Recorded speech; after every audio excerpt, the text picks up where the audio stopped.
Move to next chapter, that is chapter number 13। ये भी बहुत इंपॉर्टेंट चैप्टर है। इसमें से भी आपको ऐसे टाइप क्वेश्चन भी आ सकता है, शॉर्ट क्वेश्चन भी आएंगे, और इसमें से आपको पैसेज भी आ सकता है। ये कुछ चैप्टर हैं जो इंपॉर्टेंट है, ठीक है, तो ध्यान से सुनेंगे इसकी summary. The present story is the story of Muslim sculpture. इसका नाम है the last stone mason. Last stone mason, mason कौन होता है? मजदूर, मिस्त्री। स्टोन मतलब जो पत्थर से मूर्तियां बनाते हैं ना, उसकी बात कर रहे हैं कि आखिरी जो पत्थर मूर्तिकार रह गया है उसके बारे में स्टोरी है। तो कह रहे हैं the present story is about the Muslim sculpture. Sculpture कौन होता है? शिल्पकार। शिल्पकार जो मूर्तियां बनाता है, जो ये प्रेजेंट स्टोरी है उसके बारे में है। हु कार्व्ड स्टेटस, स्टेटस गलत लिखा है यहाँ, स्टैचू होगा, इसको ठीक कर लो। ये स्टेटस वर्ड लिखा है, STA लिखा है ना, ये स्टैचू कर लो इसको, TUE होगा लास्ट में ना। Who curve statue of Hindu gods and goddess, मतलब एक मुस्लिम शिल्पकार है, मुसलमान है वो, और वो बनाता कौन सी मूर्तियां? हिंदू भगवानों की और गॉडेस की, देवी देवताओं की मूर्तियां बनाता है हिंदुओं की। It showed that a feeling of a father whose son leave him in a depression, मतलब जो ये एक ऐसी स्टोरी है जिसमें एक पिता की स्टोरी है, उसका बेटा उसको छोड़ के चला जाता है अकेले को। The son was dissatisfied with the work of father. जो सन है वो अपने पिता के काम से डिससेटिस्फाई है, क्योंकि सन जो है वो कहता है कि ये मूर्तियां बनाने में हमें इतना पैसा नहीं मिलता है, इसलिए वो डिससेटिस्फाई है, ठीक है, वो सेटिस्फाइड नहीं होती इसकी नीड्स। वो कहता है क्यों? क्योंकि he was a poor. The boy through the hammer and told his father that he was going. जो पुअर बाप होता है वो तो मूर्तियां बनाते हैं, अपना गुजारा करता है, लेकिन जो बेटा होता है वो सारी जो है हथौड़ी वगैरह, हैमर होता है हथौड़ी, हैमर वगैरह को फेंक कर वो चला जाता है कि मैं नहीं बनाऊंगा मूर्तियां। क्यों? क्योंकि इसमें उनको पैसे नहीं मिलते थे ज़्यादा, वो गरीब थे। The old man reply, the old man जो रिप्लाई करता है पेशेंस के साथ, that it was not money only, it was service to god. वो कहते हैं ये सिर्फ पैसा कमाने की बात नहीं, हम तो भगवान की सेवा कर रहे हैं कि हम मूर्तियां बनाते हैं देवी देवताओं की। The son suggest to his father to go to Agra. Son कहता है नहीं, हम आगरा जाएंगे। Where they can make ashtray and plates for the tourist and can earn money. वो कहते हैं हम आगरा जाके वहाँ पे चीनी मिट्टी की जो बर्तन हैं, ठीक है, ट्रेज वगैरह है, प्लेटें वगैरह, इस तरह की चीज़ें बनाएंगे जो बेचेंगे हम टूरिस्ट को। आगरा में टूरिस्ट आते हैं, फॉरेन से भी आते हैं, तो उनसे हम जब हम ये बेचेंगे, जब हम ये काम करेंगे तो हम ज़्यादा अच्छा पैसा कमा सकते हैं। लड़के की सोच ये थी। लेकिन फादर क्या सोचता है कि मैं देवी देवताओं की मूर्तियाँ बना रहा हूँ, चाहे मेरे को उसमें पैसा कम मिल रहा है, लेकिन मैं भगवान की सेवा कर रहा हूँ, ठीक है। लेकिन बेटे की समझ में ये बात नहीं आती, तो वो क्या कहता है, the boy left in anger. अब लड़के को गुस्सा आता है, वो गुस्से में वहाँ पे उसको ये कह के चला जाता है। वो अपने जो उसके पिताजी होते हैं, left his father praying before the half finish idol of Radha and Krishna. वो तभी छोड़ के चला जाता है, बीच में आधी मूर्ति रह जाती है राधा कृष्ण की, राधा कृष्णा की मूर्ति बना रहा होता है वो, ठीक है, तो वो बीच में ही छोड़ के उसको चला जाता है। In the mean time came Salim with T. और तभी क्या होता है, जब ये लड़ाई हो रही होती है बेटे और बाप की, बीच में से साइड में से सलीम आता है। सलीम तीसरा बंदा है जो साइड में से आया, क्या लेके? चाय लेके आया, उनका नौकर होगा वो, ठीक है। तो सलीम आया और the old man made him sit beside him and told Salim that he will be the last stone mason as all have gone to make cheap things. वो कहता है कि सलीम को जब वो सलीम उसके पिताजी के पास बैठ जाता है, मतलब वो तो जो फादर होता है उसका, जो मूर्तिकार होता है उसके पास बैठ जाता है, वो उसको कहता है कि तुम ही लास्ट स्टोन मैसन होगे जो इतनी सस्ती मूर्तियाँ बनाएगा, क्योंकि आगे आगे तो ये कोई बनाएगा नहीं, उसका बेटा तो वो काम करेगा नहीं। अब फादर का जो साथ में नौकर है वही चलेगा, उसके अलावा तो उसका बेटा तो उस काम को आगे बढ़ा नहीं रहा, ठीक है। I shall complete this idol with the help of God.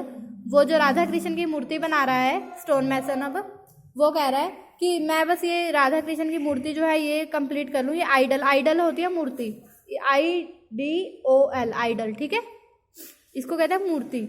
एक IDEL भी होता है, उसका मतलब होता है कि ये मेरा आइडल है, मेरे को इसके जैसा बनना है ना, वो अलग है। इंडियन आइडल वो वाला अलग है, ठीक है। ये वाला आइडल होता है मूर्ति, ठीक है। उसके बाद god through it is very difficult. वो कहता है कि चलो भगवान की मर्जी के साथ मैं ये पूरा कर लूँगा, एक बार ये फिनिश हो जाए, कि उसके बाद तो मेरे लिए डिफ़िकल्ट होगा, क्योंकि अब ओल्ड मैन जो है वो बहुत बूढ़ा है, उसे काम भी नहीं होता। The old man again start work. वो दोबारा काम शुरू करता है। ही वॉज वेरी वीक, बहुत वीक था, कमज़ोर था वो। He work continuously without rest, बिना रेस्ट किए वो कंटिन्यूसली काम किए जा रहा था। He wanted to finish his sculpture through it would be the last one. वो बस ये ख़त्म करना चाहता था बिकॉज ये लास्ट स्ट्रक्चर था जो वो बना रहा था, इसके बाद वो नहीं बनाएगा क्योंकि उसको पता है कि मेरा साथ मेरे बेटे ने तो देना नहीं है और उसके बस काम नहीं था क्योंकि अब वो बूढ़ा हो चुका था। ठीक है। आफ्टर सम डेज, और कुछ दिनों बाद, his hand began to tremble, और कुछ दिनों बाद जो ओल्ड मैन था उसके हाथ भी ट्रम्बलिंग करने लगे, मतलब ऐसे जैसे हम कह रहे थे कि वाइब्रेशन, ऐसे वाइब्रेटिंग होते रहते, हिलने लगे, इस तरह से उसके हाथ ट्रम्बलिंग करने लगे। आइज जो थी वो भी टायर्ड हो गई थी, थक गई थी, क्यों? वो बिना रुके काम कर रहा था। He sat down and prayed. The boy requested him to take food. वो बैठ गया और प्रेयर करने लगा। अब बूढ़ा आदमी था, अपनी लास्ट उसको था कि मेरे को ये ख़त्म करनी है, ना कुछ खा रहा है ना पी रहा है, सिर्फ काम पे लगा हुआ है इतने दिनों से, तो उसकी हालत ख़राब थी। ठीक है। अब हालत उसकी ख़राब होगी तो उन्होंने कहा बॉय ने कि अपना पहले आप फूड ले लो, then you have to start the work. The old man was remind of his son, लेकिन उसको अपने बेटे की वो आ गई कि नहीं, तो वो कहता है he could not curve well, कि वो प्रॉपरली वो नहीं बना पाएगा, ही कुड डू समथिंग, उसको कुछ करना पड़ेगा। तो वो अपने बेटे को मिस कर रहा था। ठीक है। Which he carve from within the heart. He said if one does not possess it within his heart. वो कहता है जब तक वो दिल से कुछ नहीं करेंगे तो it must go to Agra, कि उसका बेटा जब चाहता ही नहीं है ये काम करना तो हमें शायद आगरा चले ही जाना चाहिए। हम प्लेट्स एस्ट्रे वगैरह बना ले करेंगे टूरिस्ट के लिए, मेरा बेटा भी खुश हो जाएगा, क्योंकि जब तक दिल से काम नहीं करेगा तब तक वो काम अच्छा बनेगा ही नहीं। ठीक है। आफ्टर टेकिंग फूड, वो फूड खाता है और फिर से दोबारा से काम करना शुरू करता है। जैसे ही वो शुरू करता है, मॉर्निंग में क्या होता है, the chisel and hammer fell from his head. Chisel क्या होती है? जो आगे से तीखी होती है, जिससे जैसे हम, हाँ, छेनी जिसको बोलते हैं, हथौड़ा और छेनी उसके हाथ से गिर जाती है। And fell from the hand, उसके हाथ से गिर जाती है। एंड ही फेंटेड, फेंटेड का मतलब होता है बेहोश हो जाना, वो बेहोश हो गया। ठीक है। When he regained his sense, जब उसको अपनी सेंस आई, मतलब बेहोश हो गया, वो तो गिर गया, जब वो दोबारा से होश में आया तो उसने क्या सुना? चिपिंग स्टोन, स्टोन चिपिंग की मतलब उस पर घिसने की आवाज़ सुनाई दी उसने, स्टोन की मतलब ठक ठक की आवाज़ जैसे भी उसके कानों में आ रही थी। He wanted to cry to stop but he saw Salim. वो सोच रहा था, चिल्लाया कि इसको बंद करो बंद करो, लेकिन उसने देखा कि सलीम यहाँ पे है, उसका सर्वेंट जो है वो लेग क्रॉस करके आराम से चेयर पे बैठा है, और उसको तो लगता था कि उसका सर्वेंट लास्ट मैसन होगा कि भाई तूने काम संभालना है, मेरा बेटा तो करेगा नहीं। लेकिन उसने देखा आवाज़ तो आ रही है ठक ठक की, लेकिन जो मेरा सर्वेंट है वो तो आराम से बैठा है लेग क्रॉस करके चेयर पे। तो वो देखता है, he was admiring to boy for his work, कि काम कर कौन रहा है। The boy told him that he wanted to help him, he had been practising it for 2 years।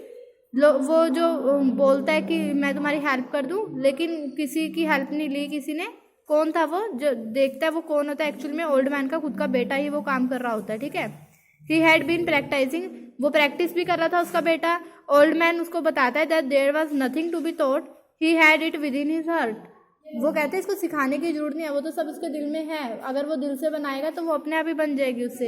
He ask him to go to ahead, वो उसको कहते हैं कि चलो हम आगे बढ़ते हैं। He would be the best sculpture India will ever have, और वही जो था बहुत बड़ा और बहुत महान स्कल्पचर, बहुत महान मूर्तिकार बना आने वाले टाइम, मतलब आने वाले टाइम में वो अच्छा और इंडिया का बहुत बड़ा मूर्तिकार बना था। ये असली स्टोरी है। ठीक है। तो उसकी स्टोरी है, तो इस तरह से मूर्तिकार की स्टोरी है, स्कल्पचर। ठीक है। इसमें कुछ ऐसे वर्ड हैं, आपको वर्ड मीनिंग इसके ध्यान से पढ़ने हैं। जो भी वर्ड के मीनिंग है, जैसे मैसन होता है मूर्तिकार, और स्कल्पचरर भी होता है मूर्ति या शिल्पकारी, जो वो करते हैं उस चीज़ पे। ठीक है। और स्कल्पचर क्या होता है? मूर्ति कला। तो इस तरह से कुछ वर्ड हैं जो मिलते जुलते हैं। ठीक है।